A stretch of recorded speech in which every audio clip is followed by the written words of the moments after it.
Assalamualaikum dear students.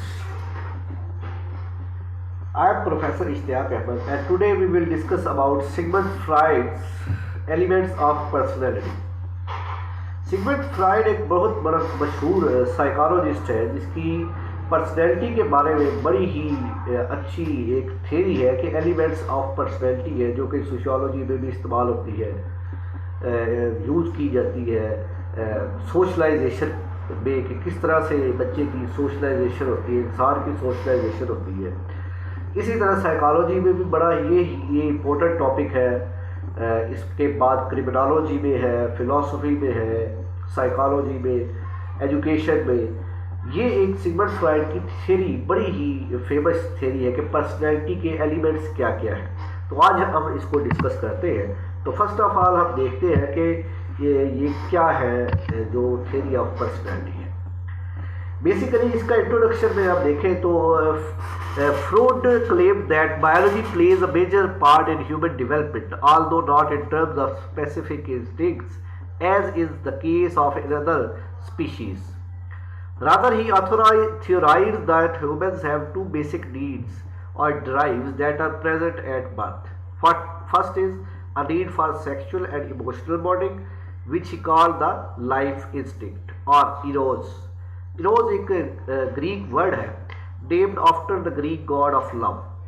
Second, we share an aggressive drive he called the death instinct, the Thanatos, the Greek word for death. These opposing forces operating at an unconscious level create deep inner tension. अब ये जो है Freud claim करता है कि इंसान बच्चा जब पैदा होता है तो उसके साथ दो इंस्टिंक्ट्स होती है बायोलॉजिकल, एक लाइफ इंस्टिंक्ट, एक डेथ इंस्टिंक्ट। लाइफ इंस्टिंक्ट को वो नाम देता है जी रोज का, जिसको वो कहते हैं जी ये ग्रीक वर्ड गॉड के नाम पे, गॉड ऑफ लव के नाम पे उसने रखा है कि हमारी जो एक बेसिकली नीड है या ड्राइव है बॉन्डिंग की, सेक्सुअल सोशल बॉन्डिंग की, उसको वो इरोस का नाम देता है। दूसरी जो है एग्रेसिव, हमारे अंदर जो गुस्सा है वो बायोलॉजिकल वो कहता है कि उसको थैनॉट्स कहता है वो, जो कि ग्रीक वर्ड डेथ से लिया गया है। ये अपोजिंग फोर्सेस हैं जो कि इंसान के साथ पैदाइशी तौर पे होती है बाय बर्थ। इसके बाद वो कहता है जी कि बेसिक चीज़ें जो है वो कहता है जी क्या है आगे।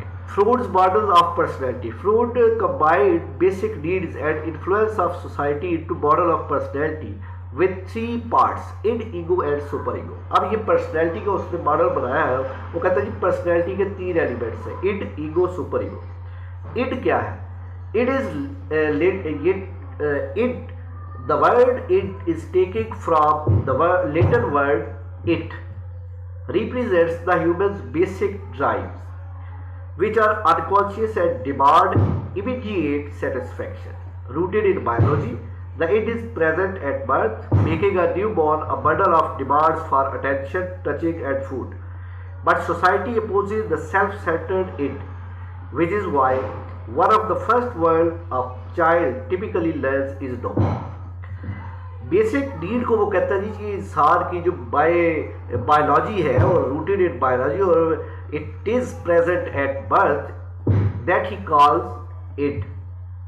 इट वो कहते हैं जी ह्यूमन की बेसिक नीड्स है। वो कौन सी है जी? फूड है, शेल्टर है, अटेंशन है, टचिंग, लव, ये सारी चीज़ें वो कहते हैं जी बेसिक नीड है उसकी। अब बेसिक नीड में देखें कि ये बायोलॉजिकल है और ये वो कहता है जी कि इंसान का माहौल से सबका कोई तल्लक नहीं है। इट जो नेचुरल है, देखिए बच्चे को भूख लगेगी वो रोएगा, सिंपल, उसकी नेचर में है। उसको he has to use washroom, तो पेपर चेंज होना है या उसने पेशाब कर दिया तो वो उसको सफाई की ज़रूरत है तो वो रोएगा। उसको कहीं पेन है तो वो रोएगा। ये नेचुरल है कि वो अपनी सेंसेस के थ्रू रिस्पॉन्ड करता है। तो वो कहता है जी ये उसकी बेसिक नीड्स है जो कि बाय बर्थ उसके साथ अटैच है। सेकंड पार्ट वो कहता है जी ego.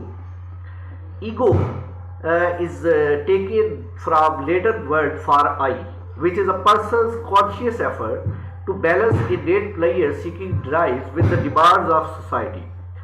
The ego arises as we become aware of our distinct existence and face to face that we cannot have everything we want. Ego से पहले मैं आपको बताऊं सुपर ईगो के बारे में। सुपर ईगो क्या है?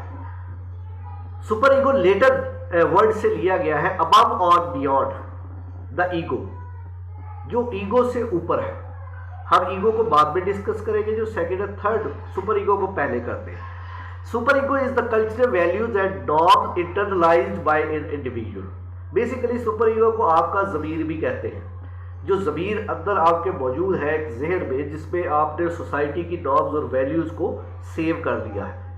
If I had to fulfil my basic needs then I have to fulfill my basic needs according to the rules and values of society, norms of society। अगर मुझे भूख लगी है तो सबसे पहले मुझे पता है कि मैंने खाना है। अब क्या खाना है? हराम खाना है, हलाल खाना है, कैसे खाना है, साफ करके खाना है, पका के खाना है। ये सारा मेरी सोसाइटी ने मुझे इंटरनलाइज कर दिया है और मैं इससे बाहर नहीं जा सकता। अगर मैं इससे बाहर जाऊंगा तो ये मेरा एक क्रिमिनल बिहेवियर होगा, ठीक है ना। अगर मुझे भूख लगी है, मेरे पास पैसे नहीं है, तो मैं कैसे चोरी करके खाऊंगा? तो ये तो नॉर्म्स के अगेंस्ट है। तो सुपर ईगो आपकी बेसिकली नॉर्म्स है, कॉन्शियस है। The super ego operates as our conscious, telling us why we can not have everything we want. ये हमें बताता है कि हमारे पास हर वो चीज़ नहीं है जिसकी हम ख्वाहिश करते हैं। वो क्यों नहीं है? क्योंकि वो हमें बाउंड किया गया है सोसाइटी के नॉर्म्स के अंदर। The super ego begins to form as a child becomes aware of parental demands and matures as the child comes to understand that everyone's behavior should take account of cultural norms। जी super ego develop होती रहती जैसे जैसे बच्चे को society की norms values के बारे में पता चलता रहता है, तो ये बढ़ती रहती है। देखिए बार बार मैंने बहुत से बच्चों को देखा है, छोटे बच्चों को देखा है, जिनकी अभी सुपर ईगो डिवेल्प नहीं हुई, जिनको नॉर्म्स वैल्यूज़ का नहीं पता, तो शॉपिंग मॉल में चीज़ उठा भी लेते हैं, खा भी लेते हैं, पॉकेट में डाल लेंगे, क्योंकि उनको तो नॉर्म्स का नहीं पता, अभी उनकी सुपर ईगो डिवेल्प नहीं हुई, तो वो छोटे बच्चे हैं। लेकिन जैसे ही वो सुपर ईगो डिवेल्प होती है तो उनको पता चलता है कि दिस इज़ अ क्राइम, ये चोरी करना अच्छी बात नहीं है, हालांकि ये मेरी ज़रूरत है, लेकिन मुझे ये नहीं करना चाहिए। इंसान की ज़रूरत है, sex, love, affection, basic need है, तो इसके लिए क्या वो रेप करेगा? That is crime. सोसाइटी की नॉर्म्स के मुताबिक उसको चलना पड़ेगा कि अगर he has to fulfil his sex need that he has to go for marriage. तो that is a formal and written rule of any society. Family rules है कि भाई आप कैसे फैमिली बना सकते हैं, ठीक है, to fulfil your basic needs, love and affection. तो ये बेसिकली आपका ज़मीर है। अब ईगो क्या है? अब ईगो की तरफ आते हैं, जो कि सेकंड पॉइंट था। अब इसकी दोबारा डेफिनेशन पढ़ता हूँ, which is a person's conscious efforts to balance innate pleasure seeking drives. कि आपकी जो प्लेयर सीकिंग ड्राइव्स है, जो अंदर बेसिक नीड्स है, जिसको वो इड कहता है, with demands of society. Demands of society क्या था? Super ego. अब बेसिकली ईगो एक बैलेंसिंग पावर है, किसके दरमियान? इड और सुपर ईगो के दरमियान। ये दोनों को बैलेंस करती है। इड क्या करती है कि वो कहती है जी मुझे ये चीज़ चाहिए। सुपर ईगो क्या है कि भाई ये नॉर्म्स के खिलाफ है। If you want to eat pork in Pakistani society, this is against values, तो आप ये नहीं कर सकते। आपका गोश्त खाने को दिल कर रहा है, सुअर का गोश्त, तो आप सोसाइटी में खा नहीं सकते। तो आपका ईगो इस चीज़ को बैलेंस करेगा कि भाई आपको ये इलीगल है, ये नहीं खा सकते, दिस इज क्रिमिनल बिहेवियर। तो वो आपके अंदर एक जंग छिड़ जाती है कि भाई मुझे ये नहीं चाहिए या चाहिए, क्या करना चाहिए। तो ईगो इसको बैलेंस करती है, वो आपको समझाती है। आपका ज़मीर मुतमिन कर रहा होता है, लड़ रहा होता है, बेसिकली बता रहा होता है। कॉन्शियस पार्ट अनकॉन्शियस के साथ दोनों में लड़ाई होती है, तो वो फिर बैलेंस करना पड़ता है ईगो को। अगर वो बैलेंस नहीं कर पाता तो आप क्रिमिनल बिहेवियर की तरफ जाएंगे। The ego arises as we become aware of our distinct existence and face the fact that we can not have everything we want. हम हर चीज़ वो हासिल नहीं कर सकते जो हमें ज़रूरत है।